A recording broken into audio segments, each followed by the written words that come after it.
Have you or a loved one ever signed up for a game of high heroic fantasy only to find yourself in a morally gray quagmire? Did you expect to have a standard fantasy time only to be stuck next to a rogue doing a bad Batman impression? Have you heard the phrase, "I never asked for this," one too many times? Then you might be a victim of bad grimdark and entitled to financial compensation, or at the very least entitled to send this video to your GM and players. Now, by no means do I want to imply dark and gritty games, characters, or settings are bad. After all, co-writer B has been Ebony, Darkness, Dementia, Ravenway for a long time, and I've been known to dive into a couple of dark and gritty settings myself. Darker or dystopian settings are something I see brought up frequently as a common desire for a background in TTRPGs. Sometimes it's because the GM wants to run something that feels like The Witcher, Berserk, The Dark Crystal, or an episode of Black Mirror. Other times it's the players who want to explore darker themes or parts of their characters. But first, let's sketch out the shape of what this kind of dark, gritty shadow actually is. In general, these dark and gritty settings are characterized by blurring the line between human and monster. Usually morally, but sometimes literally. These settings tend to have a world that is on the edge of destruction, if not fully destroyed by some great cataclysm, and it leaves the world's NPCs and player characters on the edge of desperation. They also tend to explore more adult themes, and contain elements of horror, anti-hero protagonists, and morally ambiguous choices. All of these can lead to fantastic stories and experiences at the table, but when done carelessly can lead to a sense of frustration. A common complaint of players in these morally gray settings is, why do I even care? If all sides of the conflict are terrible, why do I care who wins?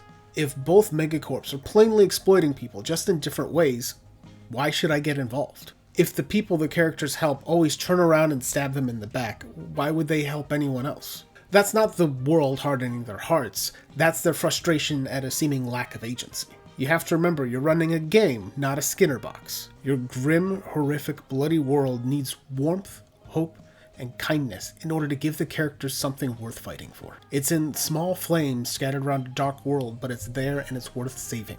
It can be a small group of rebels, a church stretched to its very limits helping the downtrodden, or just a good meal with good friends, but you need these moments of lightness to contrast with the darkness outside. If everything is constantly bleak, if there is no hope, then what are you even fighting to save? When you look at the most successful stories of this type, there's always hope, humor, and mischief. And when the players can see the change they've made in the world, that's a powerful hook to keep them invested. This includes not punishing players for helping NPCs. At least not too much. If every time they help someone it backfires, that's the same problem as before. Instead of having the cobbler they just rescued from monsters get mugged a couple of blocks down, maybe they stick around and offer to repair the character's shoes for free, even taking a hit on the material costs. Later on, he might even hear some rumors that will help those characters in their journey. With that, the players have a helpful ally, proof they've changed the world for the better and gotten a reward for it. If an NPC is going to betray the party, you have to subtly foreshadow that in some way. Sure, there's a chance that Knife Hand Jack is a sociopath who can fully conceal all of his emotions and has never betrayed anyone else ever except for this very moment, but chances are he's going to have some sort of tell, or someone around town's going to know that he's a shady guy. Now this can be used as a story twist as well. If the players unknowingly help an enemy spy or general, or maybe a true friend is threatened or bribed into betraying them in some way. There can be great drama in the reveal and even difficult choices for the NPCs themselves, but this is something to be used sparingly. If you want to create difficult choices in these settings and highlight that feeling of despair, the best thing you can do is limit characters' resources. Keeping money rare, a good night's sleep rarer, and enemies in the shadows makes any situation more desperate.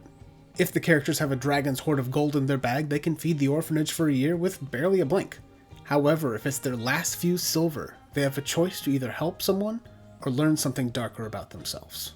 A pack of wolves can be a huge danger to even an advanced party when health is low and exhaustion is in play. And paranoia about who could be watching their every move makes true friends even more valuable. The opposite is also true. If you're struggling to give your characters those moments of hope, give them resources they can use. Maybe there's an NPC they helped, an old connection, or a possible future patron. The ability to buy a hot meal and sleep well because of a stranger's kindness is a welcome respite for both your players and their characters. Now, another way to add to the desperation is the horror of the unknown. When a player is fighting a monster they know is a werewolf, they pull out the silver weapons. Pretty standard. But when the silver weapons shatter against their skin, now we're in horror territory, baby. In games like D&D, this doesn't necessarily mean rewriting a whole stat block. All you have to do is change the description to throw players off enough. For example, a 12-foot tall, icy blue creature shakes the earth with every step.